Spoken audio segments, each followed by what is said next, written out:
우리를 죽기까지 사랑하신 하나님, 그 하나님의 사랑 앞에서 저희들의 지금 신앙의 모습은 어떻습니까?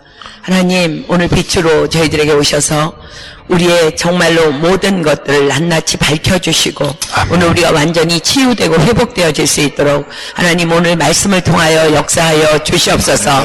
하나님의 말씀은 살았고 운동력이 있어서 좌우의 날선 어떤 검보다도 정말로 예리하여 우리의 혼과 영과 모든 골수를 쪼개기까지 하는 하나님의 능력임을 믿습니다.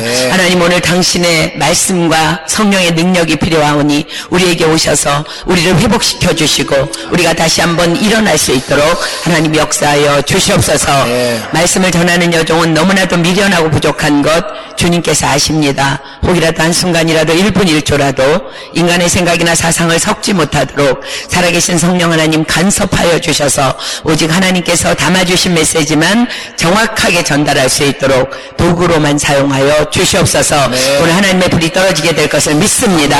하나님 우리가 온전케 다시 한번 능력받아 일어나게 될 것을 믿습니다. 하나님 우리가 정말 눈을 뜨고 세상을 다시 한번 바라보기를 소망하오니 하나님 오늘 말씀하여 주시옵소서. 주는 그리스도시요 살아계신 하나님의 아들이심을 믿고 고백하며 이 모든 기도 예수님의 이름으로 감사하며 간절히 기도드립니다. 아멘. 찬양팀 감사합니다.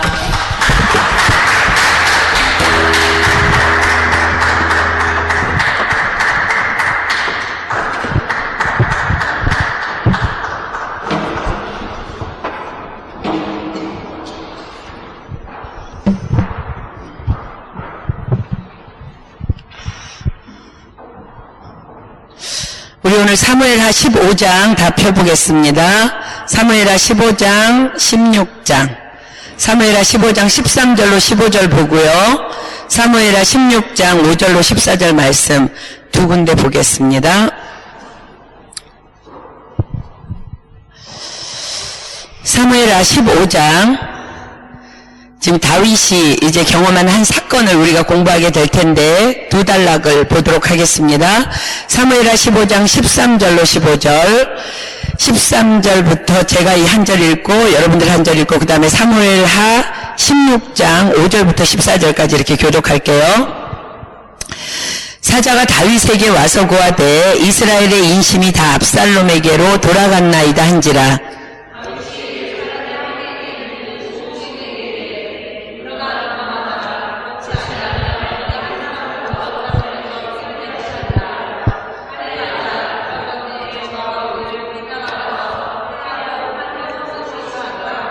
왕의 신복들이 왕께 구하되 우리 주 왕이 하고자 하시는 대로 우리가 행하리이다 하더라.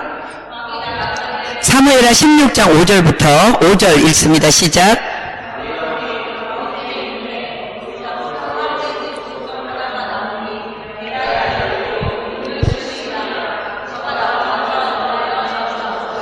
또 다윗과 다윗 왕의 모든 신복을 향하여 돌을 던지니 그때 모든 백성과 용사들은 다 왕의 좌우에 있었더라.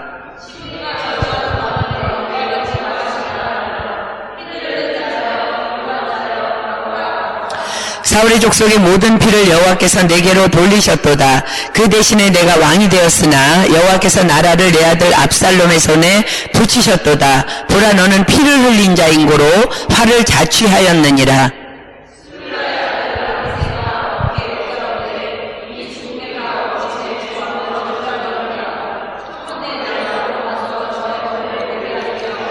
왕이 가로되 수르야의 아들들아 내가 너희와 무슨 상관이 있느냐. 저가 저주하는 것은 여호와께서 저에게 다윗을 저주하라 하시니 내가 어찌 그리하였느냐 할 자가 누구겠느냐 하고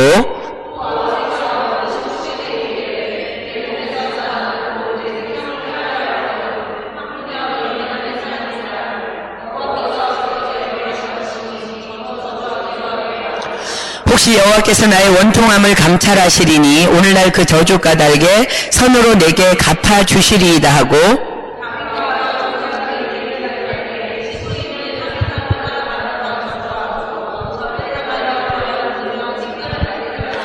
함께 있습니다.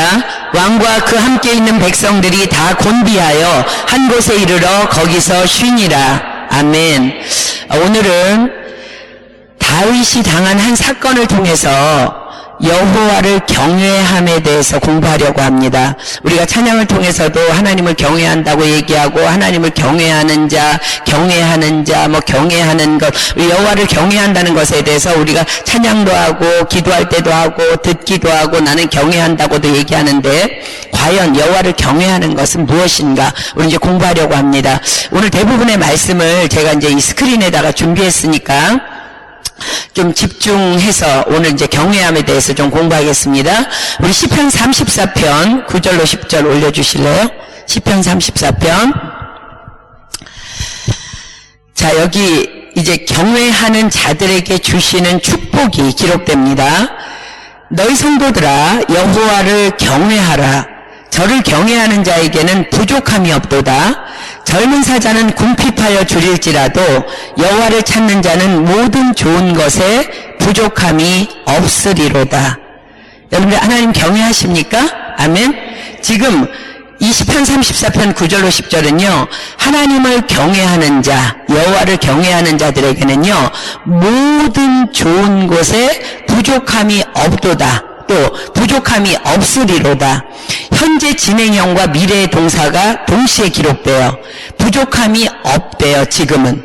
근데 그리고 또 부족함이 없으리로다 라고 얘기합니다. 첫째는 여러분들이 지금 여호와를 경외한다면, 지금 여호와를 경외하고 있다면 부족함이 없다는 거예요. 그리고 둘째는 혹이나 지금 여러분들에게 부족함이 있다면, 부족함이 있는 자들은 여호와를 지금부터 경외하면 부족함이 없을 것이라는 약속입니다. 아멘. 젊은 사자는요, 절대로 굶주리거나 궁핍할 리가 없는 자의 대명사입니다.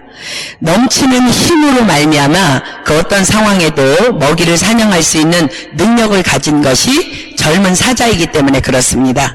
그러나 때로는 하나님이 내리신 기근 때문에 젊은 사자라 할지라도 먹잇감을 사냥할 힘은 있지만 먹잇감이 없어서 굶주릴 수도 있어요. 그런데 여호와를 경외하는 자는 혹이나 젊은 사자는 줄일지라도 모든 좋은 것에 궁핍함이 없을 것이라고 약속하십니다. 오늘 이 여호와를 경외함에 대해서 여러분들은 여호와를 경외한다면 부족함이 없는 것이며 이제 오늘부터 경외함이 뭔지 몰라서 경외하지 못했습니다 하는 사람들은 여호와를 이제 경외하기로 결정하고 경외한다면 모든 좋은 것에 부족함이 없을 줄 믿습니다. 여러분들이 잘 아는 것처럼 아직 어린 사람들은 잘 기억 못하나요? 우리 1990년대 말에 이제 한국의 IMF 때문에 모든 이들에게 경제적인 어려움이 닥쳤었어요. 그 누구도 피할 수 없는 상황이었기 때문에 한국 사람이라면 그대로 받아들일 수밖에 없는, 그저 이 경제 난국이 이 상황이 빨리 지나가기만을 기다릴 수밖에 없는 상태가 이제 1990년도 말에 있었던 IMF 시절인데, 그때 유학을 준비하고 있던 많은 학생들이 그냥 포기할 수밖에 없었고요. 또 여기 이미 와 있는 수많은 유학생들이 학업을 중단하고 귀국해야만 하는 어려운 시기가 1996년, 97년, 98년 그 90년대 말이었습니다. 그러나 여호와를 경외하는 자에게는 여러분 부족함이 없는 거 믿으십니까? 아멘. 그 시기에 우리 교회에 이제 막 예수님을 영접한 지 얼마 안 되는 한 자매가 있었는데, 이 자매가 얼마나 하나님을 사랑하고 사모하는지 진짜 못 말리는 뜨거운 자매가 우리 교회에 이제 한 자매가 있었어요. 근데 그 남편이 프랑스 분인데 자기 남편 그 프랑스 분의 사업의 부진으로 친정 부모님께 돈을 빌리게 됐어요. 그래서 이제 그 큰 돈을 좀 빌렸기 때문에 한꺼번에 빌린 것을 갚는다는 것은 이제 어려울 것 같고 자기들도 형편이 그랬기 때문에 돈을 이제 조금씩 모으고 있었던 상황이었는데, 마침 거의 돈을 다 모아서 친정의 빚을 갚으려는 그 시기에 IMF가 터진 거예요. 한국의 부모님들도 당연히 이제 어려움에 처했기 때문에 딸이 돈을 좀 갚아주면 좋겠다, 나도 지금 어려운데 하고 이제 눈치만 보고 있었던 상황인데, 이 자매가 이제 돈을 얼마를 빌렸냐면은 부모님에게 3천만 원을 빌린 거예요. 근데 그때 당시에 어머니에게 부모님에게 돈을 빌릴 때는요, 환율이 그때는 프랑이었거든요. 1프랑에 150원이었어요. 그랬는데 이 IMF가 터지면서 환율이 오르면서 250까지 이제 이 자매가 돈을 부모님에게 갚아야 할 때는 250으로 이제 환율이 올라버린 거예요. 당시에 돈을 빌릴 당시에 3천만 원이면 약 20만 프랑이었어요. 근데 20만 프랑이면 250원으로 계산하면은 5천만 원이에요. 근데 자기는 이제 3천만 원만 갚으면 되잖아, 그치? 그 3천만 원을 갚기 위해서는 차곡차곡 모아놓은 20만 프랑 중에서 12만 프랑만 있으면은 갚을 수 있게 된 거예요. 8만 프랑이라는 돈이 이익을 보게 된 거예요. IMF 시절에 모두 다 어렵다 하는 시절에 8만 프랑이면 2천만 원 돈이에요. 그래서 남편과 상의해서 부모님께 이제 1,000만 원을 더 얹어서 4천만 원을 보내드렸는데도 자신들 또한 1,000만 원의 이익을 보게 됐어요. 모두 다 어려운 난국에. 이것이 바로 온 세상이 허덕이는 환난 중에서라 할지라도 여호와를 경외하는 자의 모든 좋은 것에 부족함이 없는 축복입니다. 아멘. 시편 34편 7절로 8절은요. 여호와의 사자가 주를 경외하는 자를 둘러 진치고 저희를 건지시는도다. 너희는 여호와의 선하심을 맛보아 알지어다. 그에게 피하는 자는 복이 있도다 라고 기록합니다. IMF가 아니라 전쟁이나 기근이나 지구에 종말이 온다 할지라도 여호와의 사자가 주를 경외하는 자를 둘러 진치고 다 보호하고 있다가 건진다는 거예요. 쓰나미가 몰려와도 일본처럼 원전 사고가 발생해도 우리는 그 여호와의 선하심을 맛보게 될 뿐 아니라 그래서 그분의 선하심에 대해 더욱더 잘 알게 될 것이라는 약속입니다. 믿으십니까?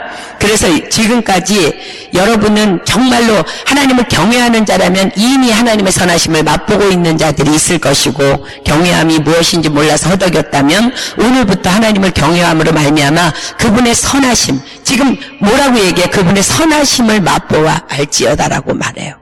그분의 선하심을 맛보아 아는 여러분 되길 소망합니다. 아멘. 말라기서 4장 2절은 여호와를 경외함에 대해서 이렇게 기록해요.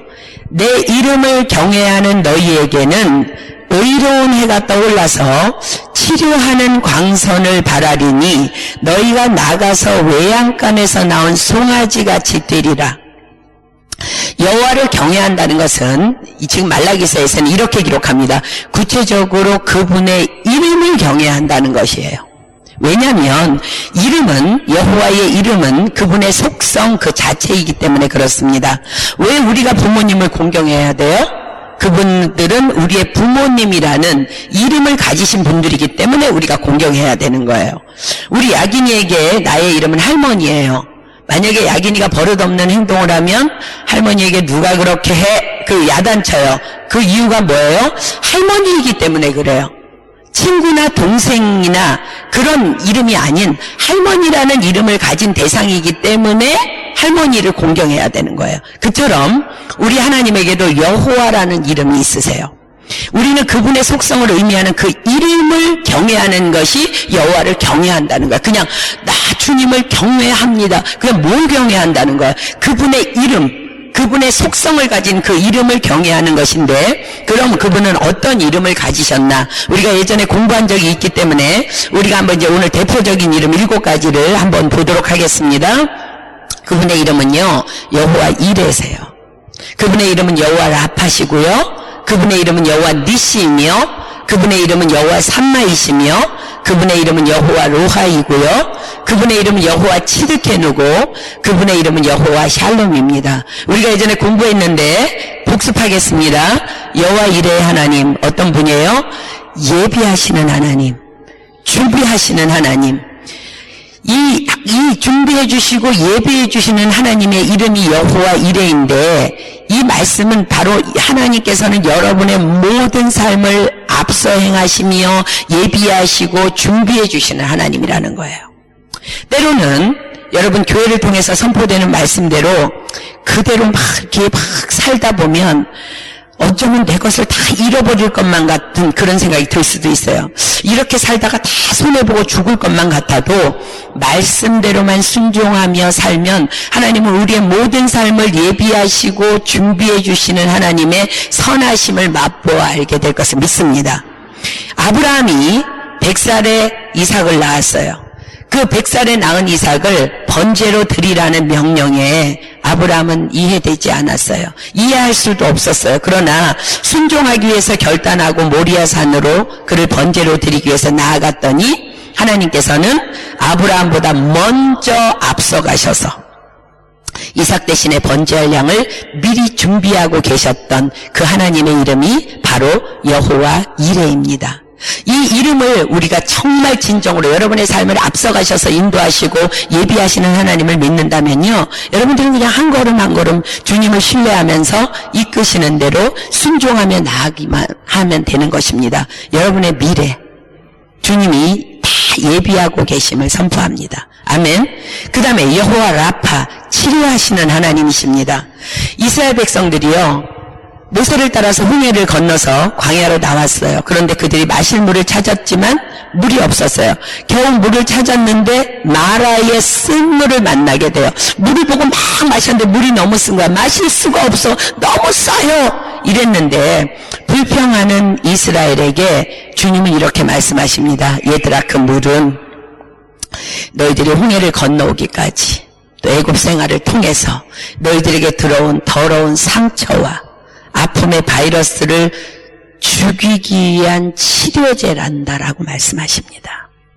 이것이 바로 여호와 라파, 나는 너희를 치료하는 여호와라는 말이에요. 여러분의 삶 앞에 어려운 환경이 닥쳤을 때, 때로는 내가 너무 감당하기 힘든 쓰디쓴 환경이 내 앞에 있을 때에 여호와 라파의 하나님 기억하십시오.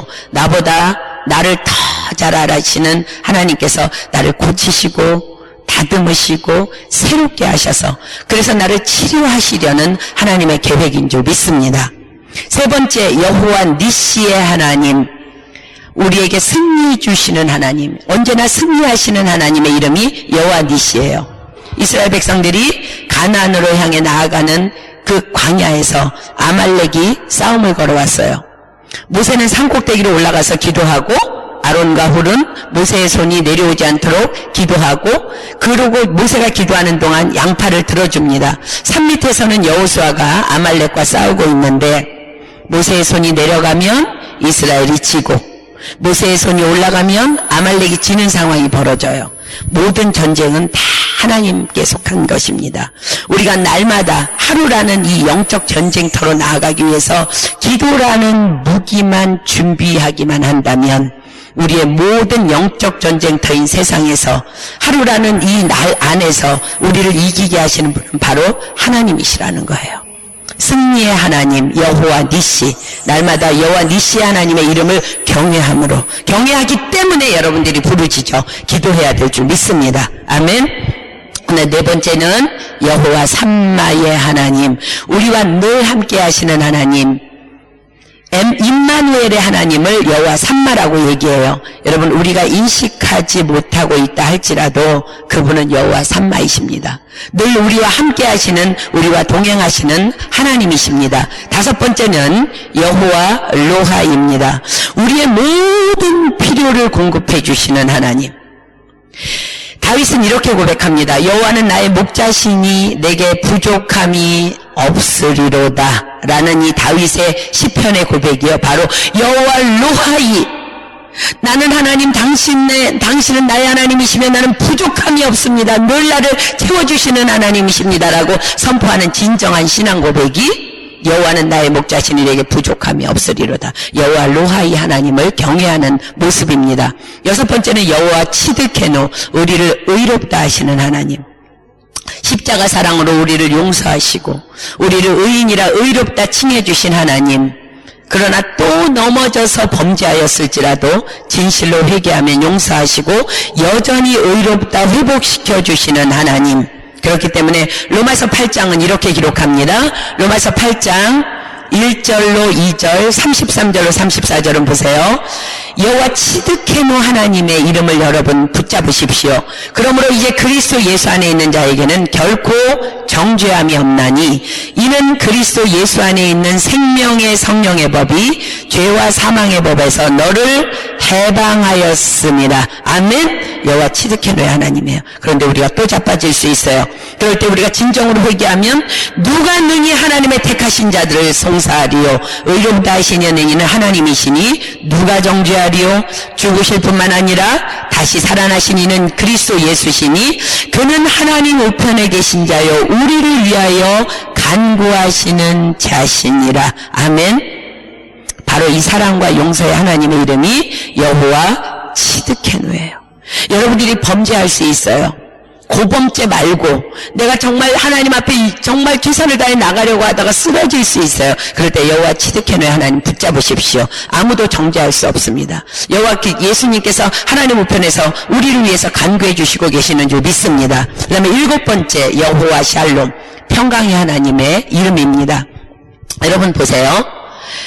지금 내 이름을 경외하는 자들에게는 의로운 해가 떠올라서라고 지금 말라기서가 얘기하고 있듯이 여러분들이 여호와 이레의 하나님, 여호와 니시의 하나님, 여호와 라파의 하나님, 여호와 삼마의 하나님, 여호와 로하이의 하나님, 여호와 치드케노 하나님을 여러분들이 진정으로 그분의 속성, 그분의 이름, 그분을 믿고 신뢰하고 경외한다면요 우리는 어떤 상황 속에서도 샬롬이에요.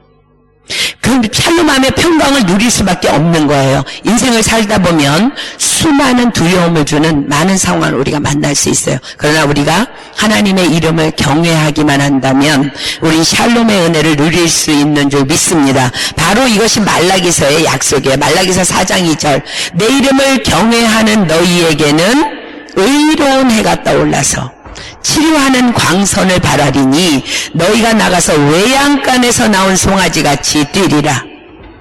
어떤 상황 속에서도 이 여호와의 이름을 경외하기만 하면 모든 문제로부터 치유와 회복의 역사가 일어날 수밖에 없다는 거예요. 우리가 그분을 믿기 때문에. 그래서 마치 외양간에서 탈출한 송아지같이 너무 기뻐서 뛸 수밖에 없는 그 기쁨의 역사가 일어난다는 것입니다. 그럼 이제 오늘 도대체 그럼 어떻게 이 이름을 경외하는 거냐는 거. 어떻게 하는 것이 여호와의 이름을 경외하는 것인가? 그것이 바로 범사의 여호와를 인정하라는 말씀에 대한 믿음의 실천이 바로 여호와를 경외하는 거예요. 자, 이제 여러분 잘 들으십시오. 여호와를 경외하는 것과 여호와를 인정하는 것은 같은 의미를 지니고 있지만 전혀 다른 말이에요. 보세요. 이제 예를 들어서 약국에 우리가 갑니다. 약국에 가면 수많은 약들이 약국 안에 이렇게 진열되어 있어요. 특별히 프랑스의 약은요, 전 세계적으로 효과가 좋다고 인정받는 많은 제품의 약이 있다고 그래요. 저에게는 특별히 아스피린과 같은 이렇게 효능을 가진 에페랄강이라는 약이 피곤할 때 이제 많은 도움을 주는데, 의사들은 약을 많이 오용하거나 남용하는 것, 그래서 약을 많이 복용하는 것은 좋지 못하지만 특별히 두통이 발생했을 때는요, 참지 말고 빨리 약을 먹고 진정시키는 것이 뇌의 기능을 저하시키지 않는 방법이라고 권면해요. 그러니까 여러분들 공통아리 같이 머리 막 아파 죽겠는데 약 안 먹고 약을 많이 먹으면 안 돼, 이런 생각 버리고 이 두통이 올 때는 빨리 약을 드십시오. 그것이 좋다고 의사들이 이제 권면하는데, 아무튼 내가 어떤 몸살이라든지 이게 두통 등의 질병이 발생했을 때에 우리가 약국에 가서 약사의 권유로 약을 사서 이제 집으로 돌아왔다고 쳐요. 수많은 약 중에 약을 사갖고 돌아왔어. 그 약사가 말하기를 아주 효과가 좋은 약이니까 이건 먹으면 곧 좋아질 것이라고, 그리고 특별히 다른 나라 제품에 비해서 월등히 몸에 해가 되지 않으면서도 좋은 치료의 효과가 있는 좋은 약이라고 해서 이제 받아갖고 와서는 온 집안 식구들에게 막 이 약을 자랑하는 거야. 막 약사가 이랬다고, 이거 진짜 좋은 약이라면서 그렇게 자랑까지 하고 막 가족들에게도 소개하면서 막 혹시나 몸이 아프면 이거를 먹으면 돼 막 식구들에게 얘기를 했는데, 정작 약을 먹지는 않고 그냥 서랍에다가 넣어둔다면, 여러분 그 약이 아무리 좋은 약이라 할지라도요, 아무런 나에게는 상관이 없어요. 그 약은 너무 좋은 약임에도 불구하고 여전히 내가 아픈 증세는 내게 머물면서 나를 힘들게 할 것입니다. 그 약의 효능을 믿는다면 어떻게 해야 돼요? 물을 가져다가 그 약을 먹어야지.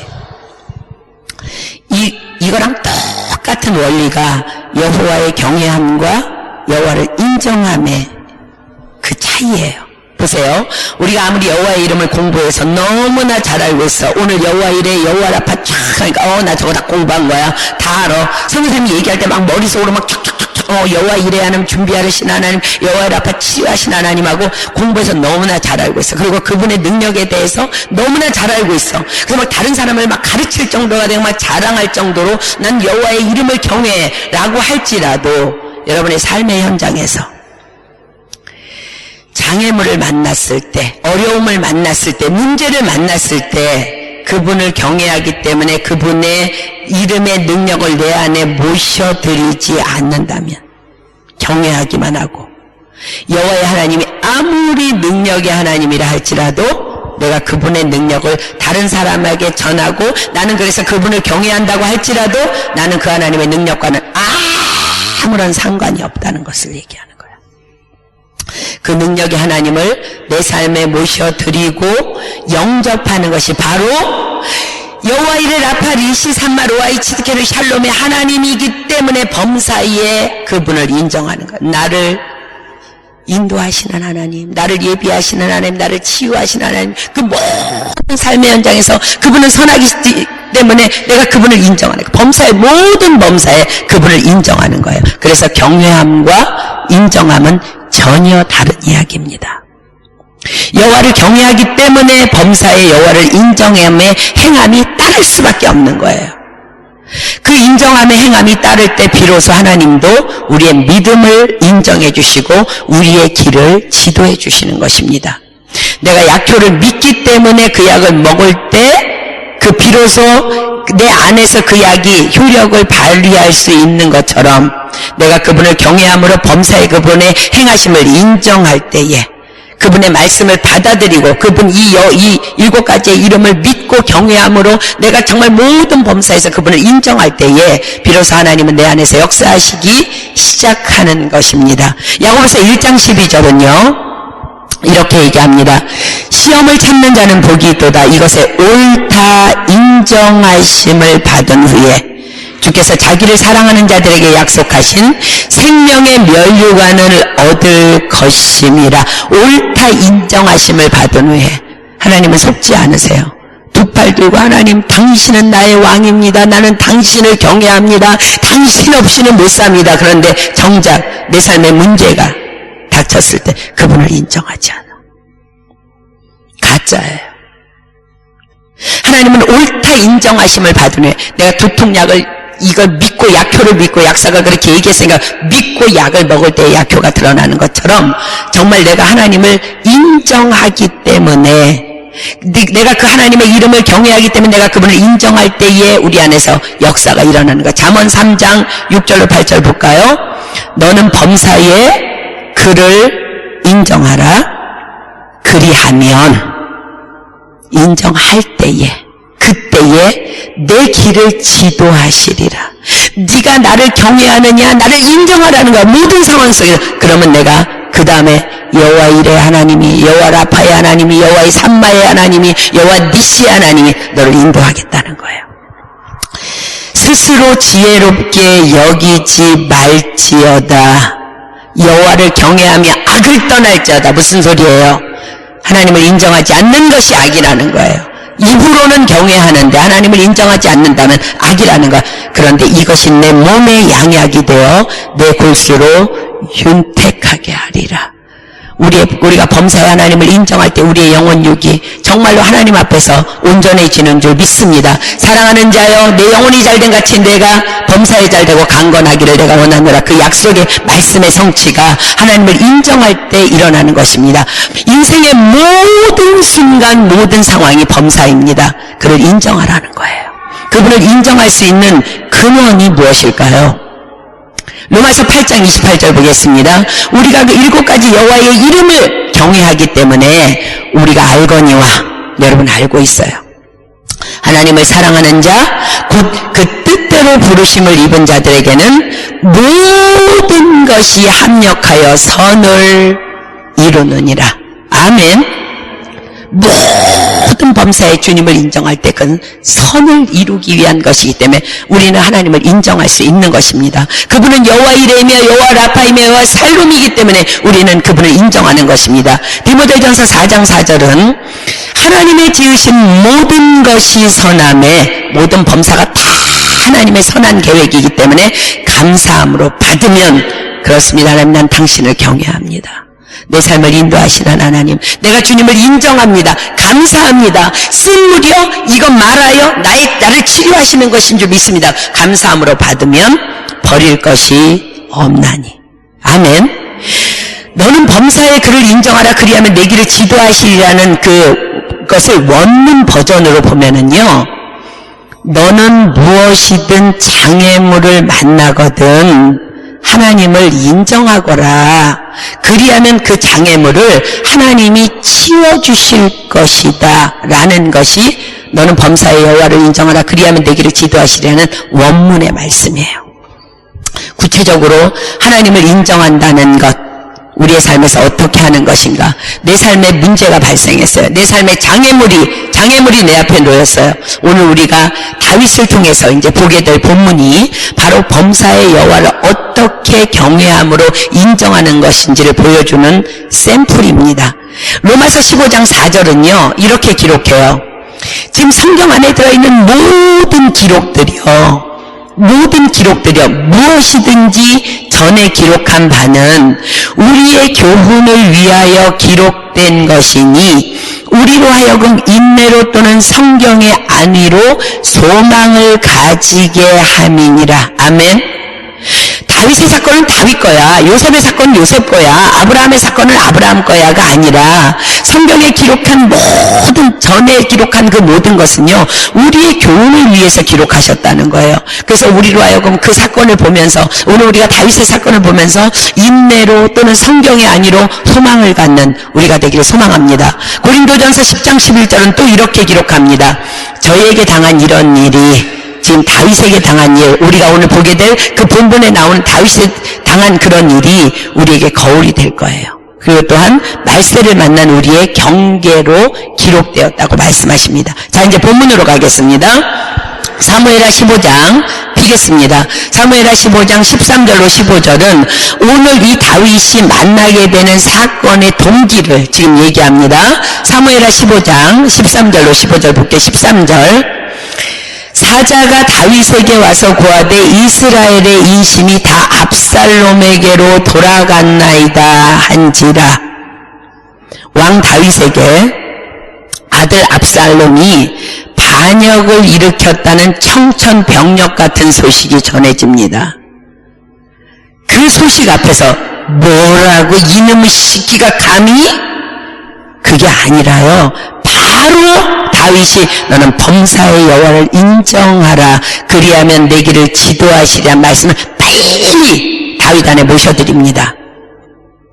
우리는 그렇게 하면 되는 것입니다. 선하신 하나님의 계획이야 라며 빨리, 두통이 났을 때 이런데 빨리 약을 먹어야 되는 것처럼 어떤 사건이든지 절대로 스스로 지혜롭게 여기지 말고 빨리, 여러분이 아는 것처럼 다윗은 여호와를 경외하는 자예요. 빨리 하나님을 인정해버려요.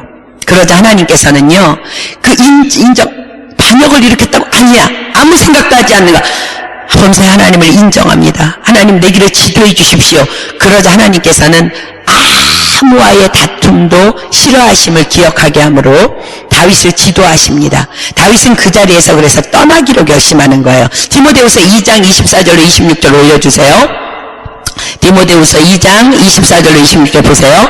다윗이요 범사의 여호와를 여러분이 기억하십시오. 네 앞에 장애물이 나왔을 때에 하나님을 이 장애물을 놓은 분이 하나님임을 인정하면 내가 장애물 치워줄게 라는 그 약속이 뭐냐면, 지금 다윗이요 자기 아들이 반역을 일으켰대요. 뭐야? 그러지 아니요, 하나님 인정합니다. 딱 받아들이기 시작하니까 다윗 안에서 이 말씀이 기억나는 거예요. 마땅히 주의 종은 다투지 아니하고 모든 사람을 대하여 온유하며 가르치기를 잘하며 참으며 거역하는 자를 온유함으로 징계할지니 곧 하나님이 저희에게 회개함을 주사 진리를 알게 하실까 하며 저희로 깨어 마귀의 올무에서 벗어나 하나님께 사로잡힌 바 되어 그 뜻을 좇게 하실까 함이라. 다툼이라는 장애물을 만났을 때 여호와를 인정하는 방법은 그 자리를 피해 떠나는 것입니다. 나에게 다툼으로 도전해오는 상대방의 옳고 그름을 따질 필요가 없어요. 왜? 모든 범사가 다 하나님의 손안에 있으니까. 그냥 하나님을 인정하면 되니까. 그분을 인정하면 그분이 무엇을 명령하셨는지를 기억하고 순종하면 되는 것입니다. 하나님을 기쁘시게 해드리면 그 사람의 원수라도 화목해 해주신다는 하나님의 약속을 붙잡고 그냥 인정하십시오. 아, 반역했다고? 뭐야?가 아니라 그냥 하나님 인정하는 거. 아, 하나님께서 그리하셨구나. 자, 본문 14절 볼게요. 다윗이 예루살렘에 있는 모든 신복에게 이르되 일어나 도망하자. 그렇지 아니하면 우리 한 사람도 압살롬에게서 피하지 못하리라. 빨리 가자. 두렵건대 저가 우리를 급히 따라와서 해하고 칼로 성을 칠까 하노라. 이 모든 사건에 하나님을 인정한 다윗은요, 또한 자기의 아들인 압살롬의 패역한 성질을 너무나 잘 알고 있기 때문에 자신의 신복들에게 이 자리를 떠나는 것이 가장 피해를 최소화하는 일임을 선포합니다. 이 지혜도 또한 어디에서 나온 거예요? 하나님을 인정하는 다윗을 지도하시는 하나님의 지혜의 선물인 줄 믿습니다. 15절 볼게요. 왕의 신복들이 왕께 구하되 우리 주 왕의 하고자 하시는 대로 우리가 행하리다 하더라. 왕 다윗이 입 딱 다물고 하나님을 인정하고 떠나자 그러니까요, 그 신복들이요, 그 누구도 입을 벌리지 않아요. 그냥 우리 주의 왕이 하고자 하는 대로 우리가 행하리다, 그냥 따라오는 거예요. 하나님을 경외하는 자는요, 사람에게도 은총과 귀중히 여김을 받게 되는 것을 하나님이 보여주십니다. 잠언 3장 3절로 4절은 이렇게 기록합니다.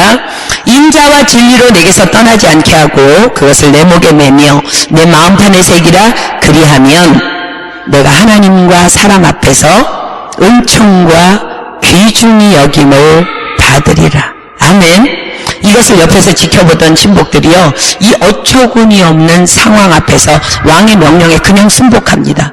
그리고 함께 도피의 길을 떠납니다. 이제 그 도피의 길에서 일어난 사건이 사무엘하 16장 5절부터 14절의 사건입니다. 자, 사무엘하 16장 5절부터 보겠습니다. 다윗 왕이 바후림의 이름에 거기서 사울의 집 족속 하나가 나오니 게라의 아들이요 이름은 시므이라. 저가 나오면서 연하여 저주하고 그 도피의 길에서 다윗은 또 다른 장애물을 만납니다. 그토록 다윗을 괴롭히던 사울의 죽음은 여러분들이 아는 것처럼 절대적인 하나님의 계획하심으로 사울이 죽은 거예요. 사울왕이 죽은 거예요. 그러나 사울의 집안 사람인 시므이가 다윗이 사울을 죽였다고 억지를 부르면서 다윗을 저주합니다. 6절, 또 다윗과 다윗왕의 모든 신복을 향하여 돌을 던지니 그때 모든 백성과 용사들은 다 왕의 좌우에 있었더라. 뿐만 아니라 다윗을 따르는 모든 신복들을 향하여 돌을 던집니다. 7절 보겠습니다. 시므이가 저주하는 가운데 이와 같이 말하니라.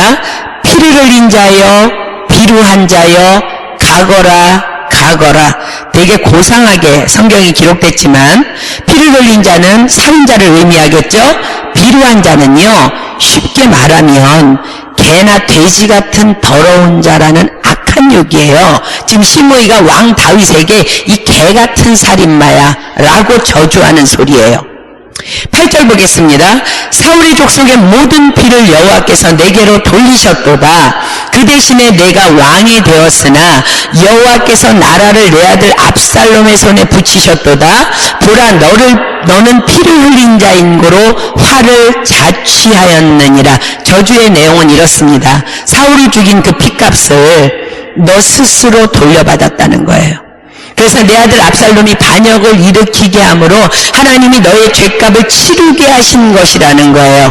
여러분, 얼마나 많은 사람들이 알지도 못하면서 하나님의 이름을 빙자해서 하나님의 이름을 망령되이 사용하는지 몰라요.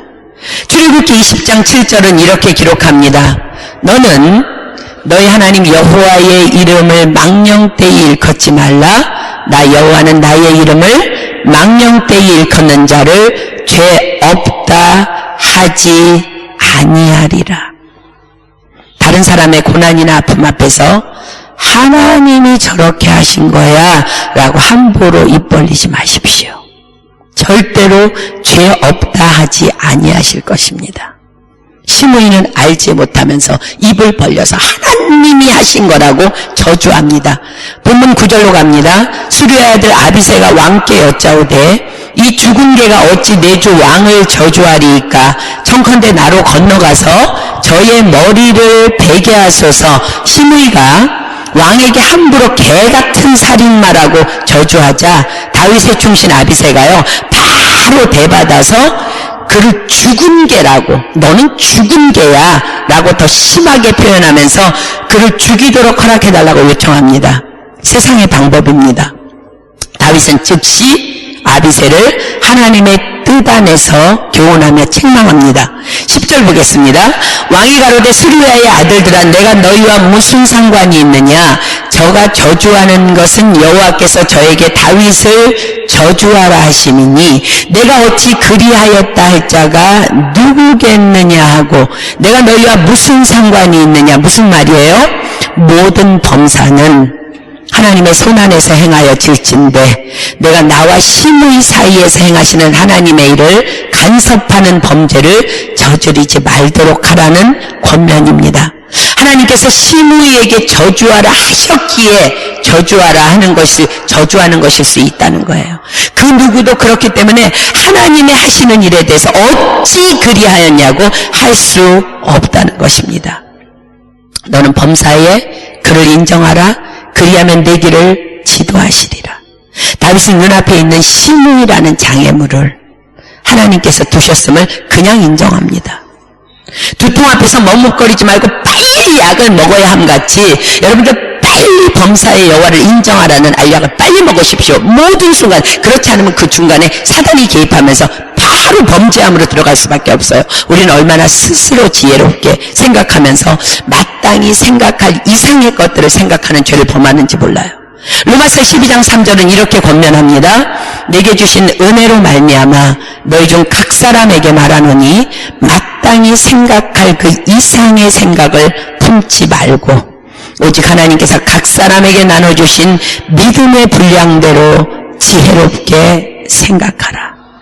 잠언 9장 10절은 여호와를 경외하는 것이 지혜의 근본이요 거룩하신 자를 아는 것이 명철이니라 라고 말씀하십니다. 여러분 지혜는 모든 장애물 앞에서 그냥 심플하게 여호와를 인정하는 것입니다.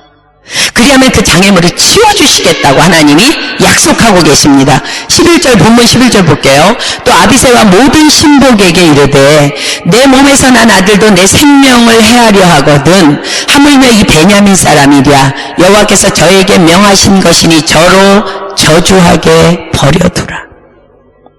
내 몸에서 난 자식도 나를 죽이려 하는 이 상황에서 이 사울 집안 사람이야 뭔들 못하겠느냐 오해할 수도 있다는 거예요. 모든 범사는 하나님이 하시는 일이니까 그냥 하나님을 인정하고 마음대로 저주하도록 두라고 그냥 자기 신하들이 범죄하지 못하도록 권면합니다. 이렇게 다윗이 선포하고 있지만 다윗의 내면이 얼마나 비참하고 힘든 상태인지를 바로 그 다음 말씀에서 보여줍니다. 12절 볼게요. 혹시 여호와께서 나의 원통함을 감찰하시리니 오늘날 그 저주 까닭에 선으로 내게 갚아주시리라. 만약 그렇지 않더라도 내가 지금 어떤 처참한 상황인지를 하나님은 다 아신다는 거예요. 저 저주가 내게 복이 되어서 돌아올 것이라는 거예요. 그냥 두라는 거예요. 여러분 이 다윗의 고백에서 두 가지 말씀을 생각하게 합니다. 하나는 그냥 심플하게 여호와를 인정하면 되는 거예요. 또 하나는 만약 하나님으로 비롯된 계획함이 아니라 할지라도 모든 것을 하나님께 맡기면 된다는 거예요. 로마서 12장 19절은 내 사랑하는 자들아 너희가 친히 원수를 갚지 말고 진노하심에 맡기라. 기록되었으되 원수 갚는 것이 내게 있으니 내가 갚으리라고 주께서 말씀하시니라. 아멘. 왜냐하면 로마서 8장 28절은 우리가 알거니와 여러분들 잘 알고 있어요. 하나님을 사랑하는 자 곧 그 뜻 뜻대로 부르심을 입은 자들에게는 모든 것이 합력하여 선을 이루기 때문에 그렇습니다. 13절 보겠습니다. 다윗과 그 종자들이 길을 갈 때에 시므이는 산비탈로 따라가면서 저주하고 저를 향하여 돌을 던지며 티끌을 날리더라. 여러분, 이 상황에서 우리가 기억해야 될 것은 모든 장애물 앞에서 하나님을 인정할 때에 그 장애물을 하나님께서 치워주시마 약속하셨어요. 그러나 내가 원하는 시간에 내 뜻대로 속히 치워주실 거라는 각본 버리십시오. 그토록 철저히 하나님을 인정하는 다윗을요, 그 신복들 앞에서 좀 폼나게 보여주시면 좀 얼마나 높여주시면 좋겠어, 그죠? 근데 시므이는 더 강도를 높여서 다윗을 저주하고 또 저주합니다. 이런 상황을 허락하시고 우리의 믿음을 훈련시키는 하나님께서는 선을 행하다 그렇기 때문에 낙심하지 말라고 권면하십니다.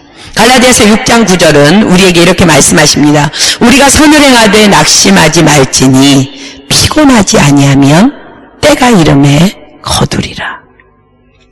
본문 14절 볼까요?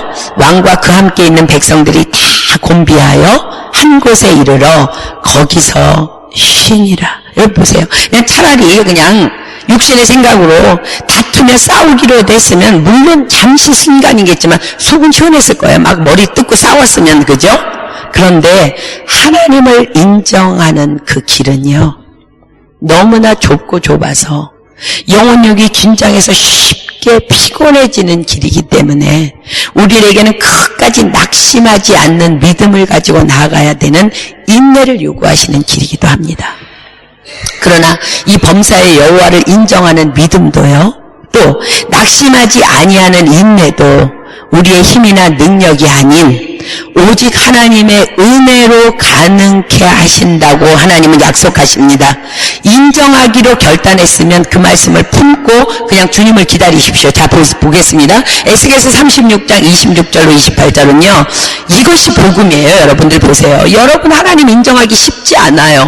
그리고 막 너무 힘든 상황을 만날 거예요. 그러나 하나님이 하시겠대. 하나님이 하시겠대. 자, 보세요. 또 새 영을 너희 속에 두고 새 마음을 너희에게 주되 너희 육신에서 굳은 마음을 제하고 부드러운 마음을 줄 것이며 또 내 신을 너희 속에 두어 너희로 내 율례를 행하게 하리니 너희가 내 규례를 지켜 행할지라. 여러분 보세요. 하나님이요, 성령님을 내 안에 우리가 모셔드리고 성령님을 내 안에 주셔서요, 그냥 내 마음을요, 내 굳은 마음을요, 내 못된 마음을요, 그냥 제하여버리고 부드러운 마음을 주신대요. 하나님 성령께서 내 안에 들어오셔서 내가 그 율례를 행할 수 있도록, 내가 범사의 여호와를 인정할 수 있도록, 인내할 수 있도록, 그 고난의 길을 통과할 수 있도록, 좁은 길을 통과할 수 있도록 하나님께서 행하시겠다는 거예요. 하나님의 신 성령님이, 하나님은 예수님이시며 예수님은 성령님이시며 성령님은 말씀이신 거 여러분들 믿으십니까? 아멘? 보세요. 말씀이신 하나님이 직접 일하시겠다는 거예요. 히브리서 4장 12절로 13절 보겠습니다. 하나님의 말씀은 살았고 운동력이 있어 좌우의 날선 어떤 검보다도 예리하여 혼과 영과 및 관절과 골수를 찔러 쪼개기까지 하며 또 마음의 생각과 뜻을 감찰하나니 지으신 것이 하나라도 그 앞에 나타나지 않음이 없고 오직 만물이 우리를 상관하시는 자의 눈앞에 벌거벗은 것 같이 드러나느니라. 자, 여러분들 지혜 있는 자들은 벌써 무슨 말인지 다 알고 있어. 무슨 말씀이에요? 우리가 장애물을 만났어요. 그럴 때에 너는 범사의 그를 인정하라 그리하면 내 길을 지도하시리라는 말씀을 믿음으로 빨리 내 안에 모셔드리면 말씀이잖아요. 그죠? 근데 지금 그 말씀이 살았고 운동력이 있어서 좌우의 날선 어떤 것보다도 예리해서 혼과 영감이 관절과 골수를 찔러 쪼개기까지 하면서 모든 것을 다 드러내는 그 역사를 하신대. 이게 말씀이 성령님이고 하나님이 새 신을 내가 너희에게 성령을 주어서 너희로 그 율례를 지킬 수 있도록 너희 마음을 굳은 마음을 부드럽게 해주시겠다고 약속하시는 거. 무슨 말이에요? 그 말씀을 내 안에 모셔드리기만 하면 범사의 여호와를 인정하라 그리하면 내 길을 지도하시란 말씀을 내가 꿀떡 약을 먹듯이 내 안에 모셔드리기만 하면 그 말씀이 내 안에서 살아서 역사하기 시작함으로 말미암아 그 말씀의 능력이 내 굳은 마음을 부드럽게 하고 새 마음을 생기게 하고, 그래서 진짜로 하나님을 인정하는 믿음에 이르도록 친히 역사하시겠다는 약속입니다. 아멘. 그렇기 때문에 우리의 믿음조차도요, 우린 은혜일 수밖에 없어요.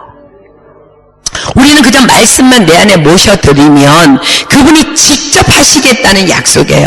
그냥 다윗처럼 즉각적으로 여러분의 영 안에 그냥 선포하십시오. 범사의 여호와를 인정해. 여러분, 다윗이 얼마나 힘들었겠어요. 아들이 반역했어요. 아들이. 그 상황 앞에서 하나님을 인정한다는 것 정말 쉽지 않은 일이에요. 그런데 또 억울하게 시므이가 거기에다가 한술 더 떠서 사울왕을 죽였다고 막 저주합니다. 자기의 부하들까지 에게도 돌을 던져가면서 저주하는데, 다윗이 할 수 있는 것은 하나예요. 그냥 하나님 인정하는 거예요.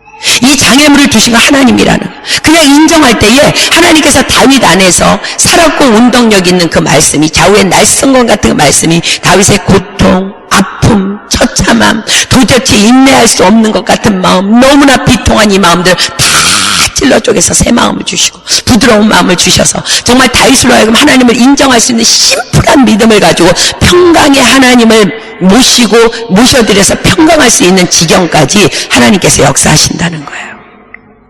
예전에 어떤 여자 목사님 간증을 제가 읽은 적이 있는데, 그분이 이런 간증을 해서 굉장히 소중한 간증이에요. 예수님을 믿는다는 이유로 너무 심한 핍박과 폭력을 남편에게 지속적으로 당했대요. 그분이 여자가 목사가 됐으면은 그 전에 어떤 상황인지 여러분들 이제 가히 짐작이 되잖아, 그죠? 근데 그렇게 핍박을 당하던 그 시절인 어느 날에, 그날도 여전히 남편이 수요일인데 술 친구 데려갈 테니까 술상 차려놔 라고 연락을 한 거예요. 근데 그날따라 자기가 너무 힘들었대요. 도무지 남편에 대한 미움을 떨쳐버릴 수가 없어서 막 통곡하면서 기도하는데, 그냥 자기 영안에 자기는 막 너무 속이 상해서 통곡하면서 하나님 나를 불쌍히 여겨주셔서 나는 뭐 할 수 없어요, 견딜 수 없어요 하는데, 그냥 계속 자기 머리에 떠오르는 말씀 딱 하나, 범사에 감사하라. 범사에 감사하라. 이 말씀만 떠올라서 자기가 막 하나님 앞에 따졌대. 감사하라고요? 못해요. 감사하라고요? 정말 못해요, 주님. 난 못해요. 그래도 또 범사에 감사라는 말씀이 자꾸 떠올라서, 그래요, 하나님, 범사에 감사라는 말씀 받겠습니다.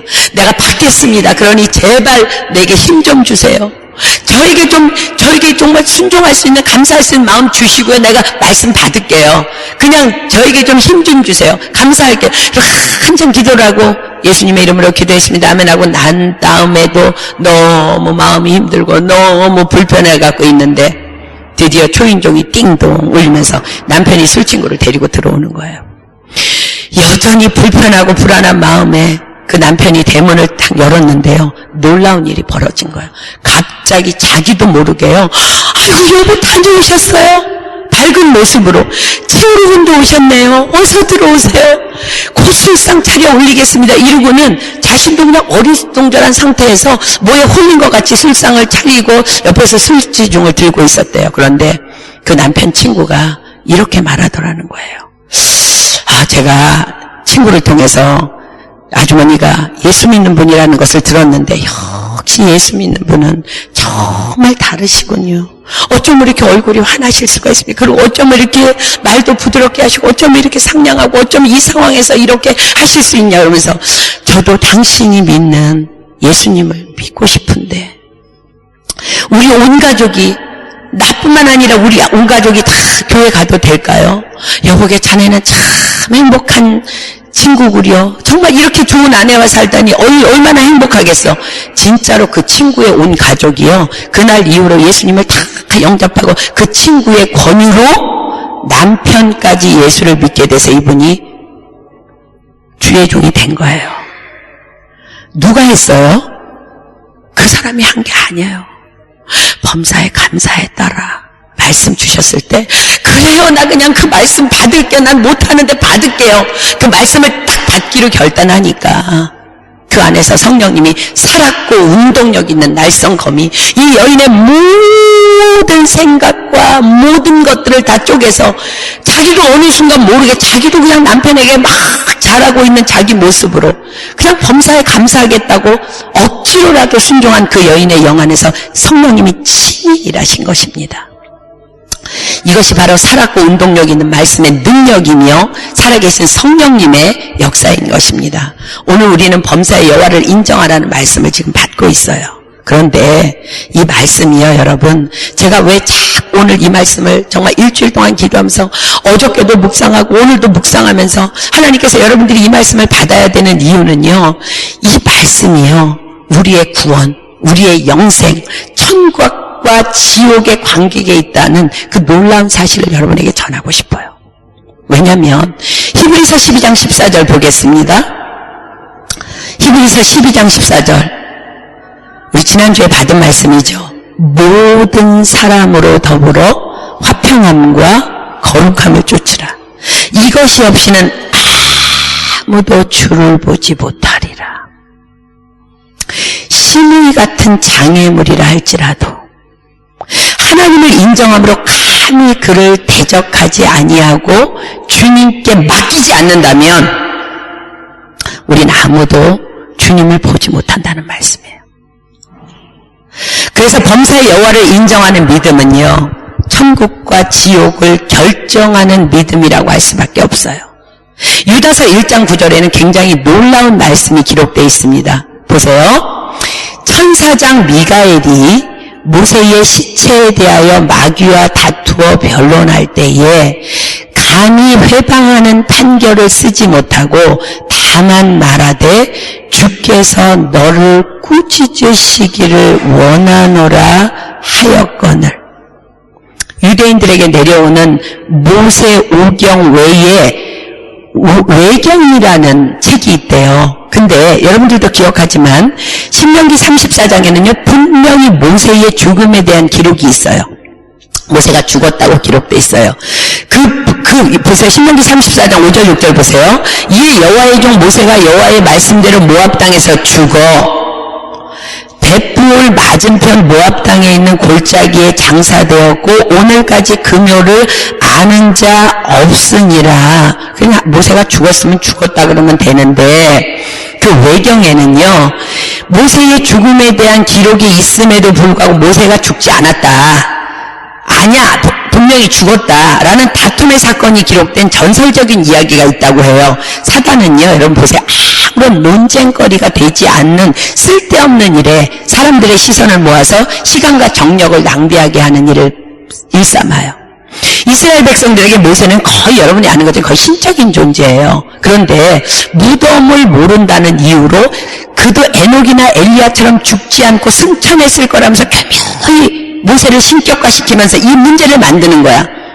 유다서를 기록한 유다는요, 그 외경에서 이 천사장 미가엘이 그 얼마나 쓸데없는 놈이야, 그 사단이. 그러면은 모세의 시체를 어디 있어? 무덤을 내놔봐, 막 이러면서 막 다투었는데, 그 사단을 향해서조차도, 분명히 이 놈은 이거 지금 죽일 놈인데도, 그조차도 감히 하나님의 절대 주권 앞에서 판결을 못하고요. 그 천사장 미가엘이 이렇게 얘기했다는 것. 다만 말하되 주께서 너를 꾸짖으시기를 원하노라. 그 내용을 언급하면서 우리는 아무도 감히 판단할 수 없는 자들임을 예수님의 육신의 동생 유다는요 단호히 선포합니다. 마가복음 7장 18절로 23절 한번 보세요. 좋은 나무가 나쁜 열매를 맺을 수 없고 못된 나무가 아름다운 열매를 맺을 수 없느니라. 아름다운 열매를 맺지 아니하는 나무마다 찍혀 불에 던지우느니라. 이러므로 그의 열매로 그들을 알리라. 마더러 주여 주여 하는 자마다 천국에 다 들어갈 것이 아니요 다만 하늘에 계신 내 아버지의 뜻대로 행하는 자라야 들어가리라. 그날에 많은 사람이 나더러 이르되 주여 주여 우리가 주의 이름으로 선지자 노릇하며 주의 이름으로 귀신을 쫓아내며 주의 이름으로 많은 권능을 행치 아니하였나이까 하리니 그때 내가 저희에게 밝히 말하되 내가 너희를 도무지 알지 못하니 불법을 행하는 자들아 내게서 떠나가라 하리라.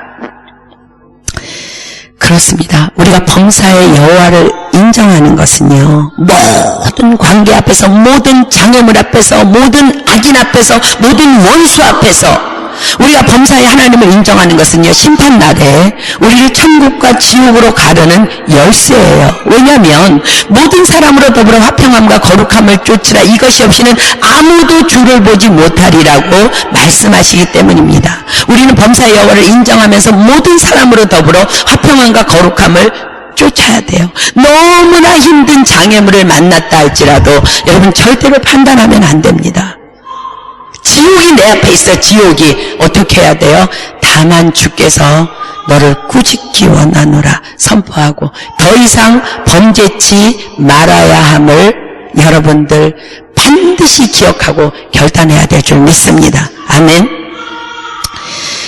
2차 대전에 참전했던 벤디에르라는 사람이요, 자기가 B-27기를 몰고 독일 카셀이라는 지역을 폭파하기 위해서 날아갔다고 해요. 자기의 이제 경험담을 이야기하는데, 독일군을 공격하기 위해서 독일 진영에 들어갔을 때에 수많은 총탄 세례를 자신이 몰고 있는 연료 탱크 쪽에 이렇게 맞아서, 아, 이제 이 비행기 폭파되고 나는 죽었구나 라고 생각했는데 비행기가 폭파되지 않는 거예요. 너무나 떨리는 마음에 무사히 자기 진영으로 돌아올 수 있었는데, 너무나 이상해서 분명히 자기가 포탄을 맞았기 때문에 돌아와서 확인을 해보니까 진짜 과연 수많은 총탄이 자기가 탄 그 비행기 연료 탱크에 열 몇 발이나 박혀있는 것을 확인한 거예요. 이상하다. 그래서 그 총탄을 분석해 봤더니요, 그 안에 화약이 들어있지 않은 빈 총알이었다는 거예요. 독일은 2차 대전으로 말미암아 경제 위기로 화약이 떨어지니까 이 전쟁에서 이제 더 이상 뭐 무기가 없는 거야.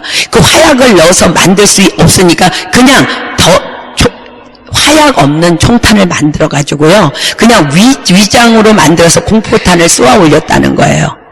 여러분 보세요. 너무나 많은 생각을 하는 이야기입니다. 여러분 우리 신앙으로 한번 접목해 볼까요?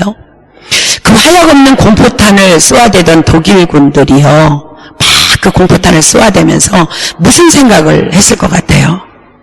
분명히 전쟁에 나가 있어요. 자기는 총알을 쏘고 있어. 그러나 아무리 쏘아도 소용없는 짓인 것을 그 독일군들이 너무나 잘 알고 있었던 것처럼, 모양은 그럴듯하지만 아무것도 영향력을 끼칠 수 없는 그 독일군의 모습이 혹시 이 시대를 살아가는, 아니 저와 여러분의 신앙의 모습이 아닌지 여러분 한번 생각해 보십시오.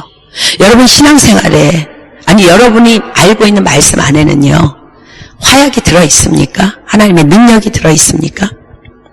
말씀은 정말 무진장 많이 아는데 빈 총알 아닙니까? 여러분들 기도하면 반드시 하나님께서 응답해 주신다는 약속을 믿으면서 기도합니까? 그거 안 믿으니까 여러분 아침에 못 일어나는 거예요. 믿어지질 않으니까 겨우 눈을 뜨고 일어나서 기도를 하는데 빈 총알, 화약이 없는 빈 총탄만, 그냥 총알만 쏘고 있을 수 있다는 거예요. 여러분 정말 하나님은 여호와 이레이며 여호와 라파이며 여호와 로아이며 니시이며 그 하나님의 이름을 경외하고 그분을 정말로, 그렇기 때문에 내가 내 삶의 전 영역에 인정하면서 기도하면은 반드시 응답해 주신다는 그 하나님의 약속 앞에서 내가 정말 기도할 때 응답하시는 그 하나님의 약속을 믿는다면요, 여러분들 어떻게 기도하지 않을 수 있어요? 믿지 않는 거예요. 기도는 하고 있는데, 이 예배의 장소에는 들어가 있는데, 두세 사람이 있는 곳에 내가 정말 너희와 함께 하겠다고, 내가 너희에게 복 주겠다고, 그럼 여호와 이레의 하나님, 여호와 라파의 하나님, 오늘 교회에 가면 하나님이 어떤 말씀을 예비해 놓으셨을까? 무엇으로 나를 새롭게 하시며 나를 무엇으로 교훈하고 책망하실까? 그 기대감이 없이 교회에 와서 앉아 있는다면 우리는 화약 없는 총알을 가지고 그냥 경건의 모양은 있으나 경건의 능력을 버린 자들과 똑같다는 거예요. 여러분 정말 하나님의 이름을 경외하십니까? 그 이름을 경외하는 자라면 하나님을 범사의 여호와를 인정할 수밖에 없어요. 나에게 당한 모든 범사가 다 하나님의 뜻이고 하나님의 계획 안에, 나를 위해서 십자가에서 죽으신 그 하나님 모든 것을 다 주시겠다고 약속하셨는데, 나에게 일어난 모든 인생의 전반적인 모든 것들은 다 하나님이 하신 일이라는 것을 우리는 인정할 수밖에 없는 거예요. 너무나 멀쩡한 모습으로 신앙생활을 하고 있다 할지라도 하나님의 말씀의 능력을 진정으로 믿고 받아들이고 순종하지 않는다면요, 여러분의 신앙생활은 그냥 빈 총알에 불과해요. 사단에게 아무것도 공격할 수 없어요. 세상에 아무것도 영향력을 끼칠 수 없고요. 여러분들이 아침에 일어나서 1시간을 기도해도 그건 빈 총알이에요. 그냥 자는 게 나아요. 그냥 아무것도 아니야. 여러분들 늘 말씀을 받으면서 그 말씀의 능력을 여러분 안에 모시기로 결단하십니까? 여러분들 이 말씀 앞에서 여러분의 믿음은 과연 어떠한지 오늘 정말 돌아보십시오. 말씀은 뺀지름하게 알고 있는 경건의 모양뿐인지. 여러분 보세요. 오늘 우리가 받고 있는 이 범사의 여호와를 인정하라는 이 말씀은요, 영생의 문제에 해당되는 중요한 말씀이라고 제가 말씀드렸어요. 요한일서 3장 13절로 15절 보세요. 여러분 정말 오늘 이 결단하고 일어나야 됩니다. 형제들아, 세상이 너희를 미워하거든 이상히 여기지 말라. 우리가 형제를 사랑함으로 사망에서 옮겨 생명으로 들어간 줄을 알거니와 사랑치 아니하는 자는 사망에 거하느니라.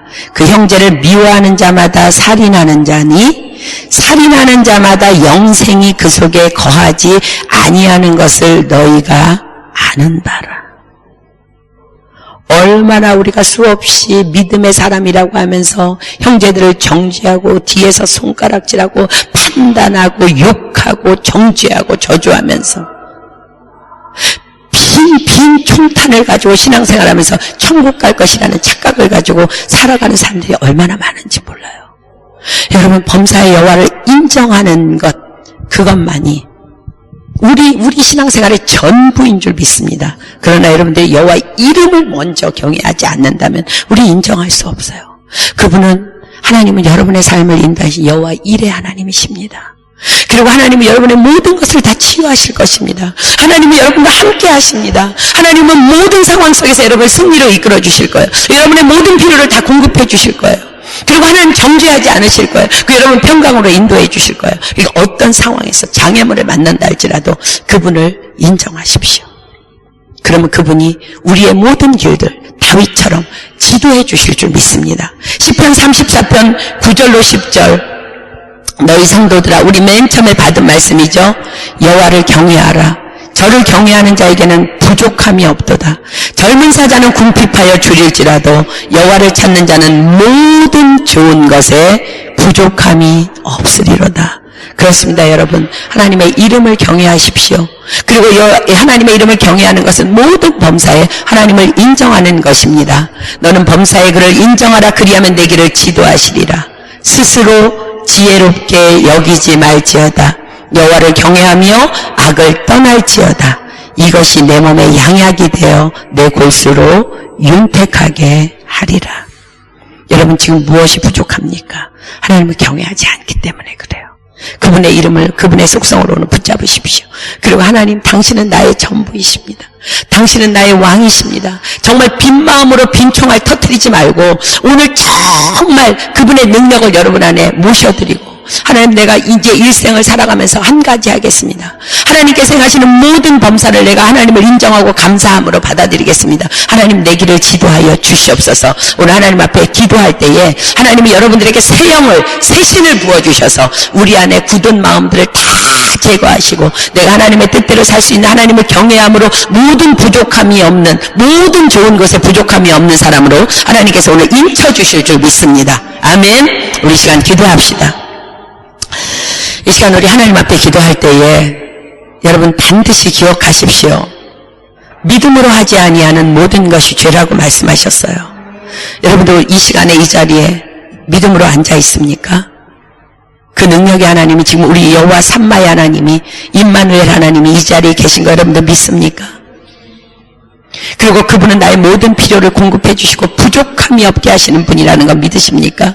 여러분의, 우리가 교회 성전문을 나가서 집으로 돌아가는 그 길까지 하나님은 나를 앞서서 모든 길을 예비하시고 나를 인도하시는 하나님이에요. 우리가 때로는 하나님의 자녀로서 아픔과 쓴물을 마실 때가 있지만 그것 또한 치유제라는 것을 하나님 말씀하십니다. 여러분, 하나님을 경외하지만 그분을 인정하고 모셔드리지 않는다면 그 하나님의 놀라우신 능력이 여러분과 아무 상관이 없어요. 아무런 상관이 없어요. 하나님을 인정하고 받아들이십시오. 그럴 때 여러분, 그것이 바로 거룩으로 연결되어서 내가 거룩하려고 몸부림치는 것이 아니라 내가 그렇게 살기로 결단하고 나아갈 때 그분이 내 안에서 역사하셔서 나를 거룩한 자로 구별하시고 나를 세계 모든 민족에 뛰어난 자로 하나님이 높여주실 줄 믿습니다. 이 시간 우리 주여 삼창하고 기도할 때에 하나님, 내가 하나님의 능력을 소유하기를 원합니다. 하나님, 내가 당신의 7가지 이름을 믿습니다. 하나님, 내 안에 들어오셔서 역사하여 주시고 하나님, 나를 치유하여 주시옵소서. 우리 주여 삼창합니다. 시작! 주여! 주여!